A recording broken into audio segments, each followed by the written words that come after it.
Comment faire une entrevue avec Pierre Mailloux qui dure moins de 10 minutes? Eh bien, on va se dépêcher. Pierre Mailloux, bonsoir. Oui, bonsoir, Paul. Merci d'être là. Ben écoute, c'est un honneur, c'est un privilège. J'ai lu de la première à la dernière page le paradoxe, mais je me suis attardé sur les photos. Non. Les photos! Mais c'est incroyable. Mais vous avez un album familial, Pierre, qui est formidable. Ah oui, ma mère prenait beaucoup de photos. Puis, la mère des enfants prenait des photos. Le titre de l'ouvrage, c'est Le Paradoxe, oui. qui paraît aux éditions La Semaine. J'aime la citation « Je suis un roseau qui plie. Je plie, mais ne romps pas. » Ouais. Est-ce qu'on pourrait dire qu'aujourd'hui, là, dans le langage à la mode de la psychopop, c'est de la résilience? Pas sûr que je suis si résilient que ça. Je plie, je ne romps pas, mais dans mon roseau, Paul, il y a un puissant ressort de dissimulé. Ça, je ne l'ai pas mentionné dans le livre. C'est vrai? Oui. Alors, ceux qui veulent me piler dessus, bien vouloir surveiller le derrière de votre tête. Mais il y a un principe important qui a été démontré par Newton, à toute action-réaction. Oui.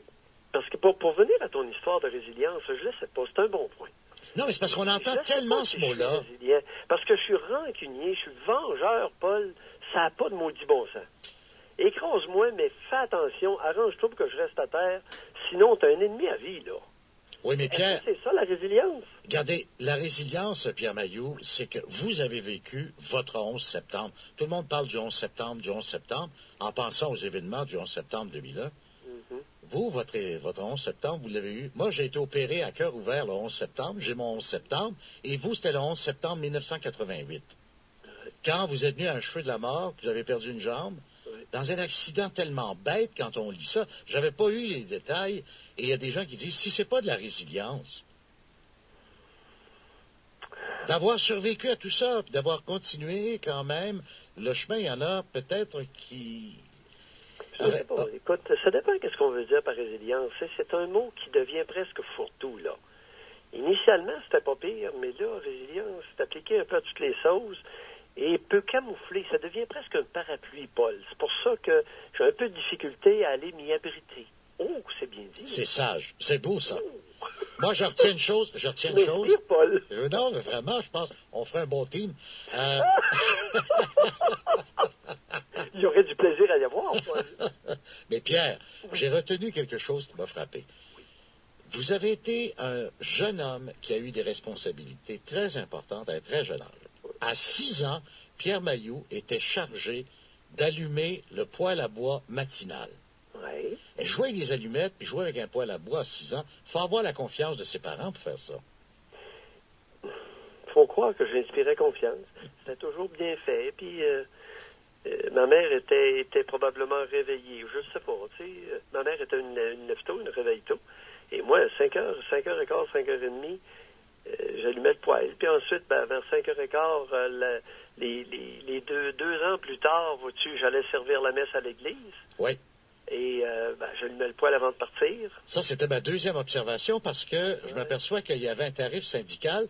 Moi aussi, j'ai été un très mauvais servant de messe, mais le salaire... Non, j'étais un excellent, moi, dans mon cas. Non, attendez. Moi, j'étais un exécrable servant de messe, tandis que Pierre Mailloux était très bon, lui. Oui. Mais c'est pas ça, c'est parce qu'on avait le même tarif. C'était 10 cents la messe. Oui, et le dimanche, 25 sous. Oui. Les mariages, oui. 25 sous. Non seulement ça. Les funérailles, 25 sous. 25 sous. Hey, la semaine sainte, on faisait un petit pactole. Non seulement ça, dans les grands événements, on pouvait mettre une soutane rouge plutôt que noire. Oui, c'était chic, j'avais l'air j'étais cute là-dedans. Mais vous n'aviez pas la vocation, Pierre? Oui, je l'avais initialement, mais c'était au niveau de la puberté. Trop de libido, je me masturbais trop souvent. Alors là, j'ai découvert que la vie sacerdotale, le troisième vœu, la chasteté, ce serait impossible pour moi. Parce que, c'était 2-3 fois par jour à te crosser, là. Tu peux pas penser à prêtrer. Est-ce que vous passiez par le confessionnal? Oui. Écoute, je m'en confessais à tour de bras. Mais qu'est-ce que tu veux? Tu sais, le lendemain, c'était pas capable de me retenir. Tu sais, la pression d'un tuyau était bien trop forte, mon Paul. Mais ça, c'est un principe de thermodynamique. C'est la mécanique des... Ça s'appelle la mécanique des fluides. Rien ne se perd, rien ne se crée. On va sortir. Mais il y a une autre chose. Est-ce que vous êtes passé à côté de votre vocation? Parce qu'on dit que vous avez eu un excellent séjour dans l'armée canadienne. Vous avez été un très bon médecin, mais vous n'aviez pas, comme on dit, peut-être le pied marin ou le pied militaire. La fibre. La fibre militaire. Pas du tout. Pas du tout. Moi, j'étais médecin militaire, j'étais correct. J'ai été coté. J'ai eu des très bonnes évaluations annuelles pour les 3 ans que j'ai été à Halifax. Parce qu'on avait une évaluation personnelle annuelle, PER en anglais que ça s'appelle, Personal Evaluation Rating. Oui, au côté, à tel point qu'ils m'ont même offert une promotion avant que je quitte pour me garder 1 an ou 2. Mais par contre, écoute, au niveau de la tenue, des gugus, tu comprends-tu? Oui, le cirage de souliers. 3 fois en 3 ans, puis mes culottes, Vous rappelez-vous de... Moi, j'étais dans les cadets, ils nous disaient les lits hospital corner bed. Il fallait avoir un petit coin sur le lit, là, quand on le faisait, et l'officier devait passer, il ne devait pas être capable de prendre un 10 cents sur le lit. Oui, mais ce qui arrive, c'est que j'ai pas fait cet entraînement de base-là. J'ai seulement fait, moi, un stage à l'hôpital de Kingston pendant ma formation, et les chambres n'étaient pas inspectées pour les étudiants. Ah, ben ça, c'est parfait. Oui, j'ai pas fait... Et après ma médecine, on a été 6 semaines à Borden. On a appris à tirer du gun, et ce que j'ai bien aimé. Et on nous a fait passer dans une chambre à gaz avec les masques. Mm-hmm. Et après ça, on nous a instruits des formulaires, toute la paperasse militaire. Je l'ai dit, ça passe tellement vite, 10 minutes, puis on n'a pas le temps de passer, évidemment. Mais vous êtes déjà passé à l'entrevue chez Paul Arcand le matin, ailleurs, à Denis Lévesque et tout ça. On n'a pas le temps de tout repasser. Oui, mais il n'y avait jamais autant de vulgarité, Paul. C'est vrai. Écoute, on ne parlait pas de masturbation. Exact. Mais au moins, vous l'avez confessé. C'est ça qui est important. Mais Pierre, oui. On regarde la société, puis c'est drôle, je voulais vous poser la question. Les gens disent, on vit dans un monde de plus en plus fou. On entend ça régulièrement, on dit, c'est incroyable le nombre de personnes qui, malheureusement, vont pas bien. Ils ont des problèmes sérieux, problèmes de santé mentale, puis ils sont dans la rue, ils sont laissés à eux-mêmes. Or, vous avez été au cœur de vos problèmes personnels avec le Collège des médecins. C'est toujours la question de dire, jusqu'où est-ce que Pierre Mailloux va trop loin ou dépasse les bornes quant à la médication qu'il va prescrire à ses patients? Tu as tout à fait raison. Tu soulèves le cœur du problème. Est-ce que c'est pas le cas? J'en ai fait un objectif de vie de fournir une assistance médicale efficace précisément à la clientèle dont tu viens de parler, aux itinérants, aux laissés-pour-compte, à ceux qui souffrent de schizophrénie de façon extrêmement sévère, ne réagissant pas aux doses habituelles. Alors, depuis 34 ans, j'ai dédié une partie de ma carrière à ça et je suis radié à cause de ça.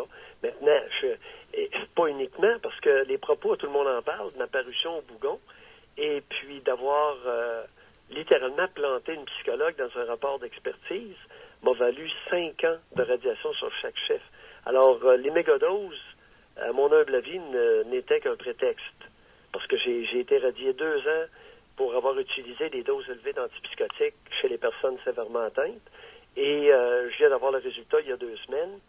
5 ans sur chacun des chefs pour tout le monde en parle. Mes propos sur le quotient intellectuel moyen des groupes ethniques. Parution au Bougon. 14 secondes, qu'est-ce que tu penses de ça, Paul? 14 secondes au Bougon. Et on m'a reconnu coupable d'avoir simulé une fellation sur mon oncle. 5 ans de radiation sur ce chef-là. Non, ce chef-là, pour moi, je m'excuse, là. Je reviens à la réalité des choses. Supposons que vous êtes un jeune de 18 ans qui avait des problèmes de santé mentale et des problèmes de consommation, parce que souvent les deux sont liés. J'ai fait des entrevues avec des psychiatres qui sont venus ici. Et le point de vue des psychiatres, Pierre, c'est de dire, comme il consomme, il faut d'abord qu'il aille régler son problème de consommation. Après ça, il doit revenir pour savoir qu'on ait une évaluation de son état de santé mentale. Or, vous allez en centre de désintox, ils vont vous dire, les deux sont liés. Voyez-vous, s'il y a des problèmes de santé mentale, nous, il va falloir qu'il retourne à l'hôpital. Utilisons les bons mots. S'il souffre de schizophrénie et qu'il se drogue, comme beaucoup. C'est évident qu'on n'a pas le choix que de traiter les deux en même temps. Voyons. Et il y a beaucoup de schizophrènes qui vont se droguer. Bien oui, le 3/4. À Montréal, les 3/4. Ces gens-là... Je suis conservateur. Ces gens-là... Alors, lorsque tu invites des ticlins qui viennent te servir une salade comme ça, Sais-tu pourquoi qu'ils te la servent, la salade? C'est qu'ils veulent pas s'occuper des cas sévèrement atteints de schizophrénie. En plus, avec une comorbidité de toxicomanie. Et se sous-rajoutant une troisième comorbidité, qui est une encéphalopathie, parce qu'ils se mettent à arrêter de manger. Alors, ils font une encéphalopathie de Wernicke sur leur schizophrénie et leur toxicomanie. Là où je voulais en venir, c'est qu'il y a eu un passage à Love Story, ou qu'il y a eu un passage... C'était quoi, les Bougons, là? Au Bougon. Je l'ai même pas vu, cet épisode-là. Oh, c'était bon. Ouais, non, mais... C'était une émission sur l'éjaculation précoce. Ah, avec mon oncle? Ben oui. Ah, okay. Non, avec le policier. C'est le policier qui a parti le bal. C'est le policier qui voulait, il avait dit, il a dévoilé à quelqu'un son truc pour retenir son éjaculation quand il se mettait. Il pensait à Mayou. Comprends-tu? Ouais. Et ça lui permettait de diminuer un peu son excitation, de retenir son éjaculation et de faire jouir davantage sa partenaire. C'était, vous étiez un inhibiteur. Oui, un inhibiteur, mais positif, visant à retenir l'éjaculation pour prolonger la pénétration. En tout cas, Pierre, afin de faire grandir le plaisir de la partenaire. Bon, ben alors il y a peut-être une partenaire qui va avoir beaucoup de plaisir à lire le paradoxe, comme j'en ai eu d'ailleurs. Et on aura l'occasion de poursuivre la conversation, Pierre Mailloux. J'ose espérer, Paul. Parce que là, vous avez plié un peu, mais vous n'avez pas rompu. Merci, Pierre. Bye, Paul. Au revoir. C'est aux éditions La Semaine, et je vous dis, la section photo vaut le détour. Il y a des moments où Pierre Mailloux ressemble un peu à Raoul Duguay, à l'époque de la Bite à Tibi sur certaines photos.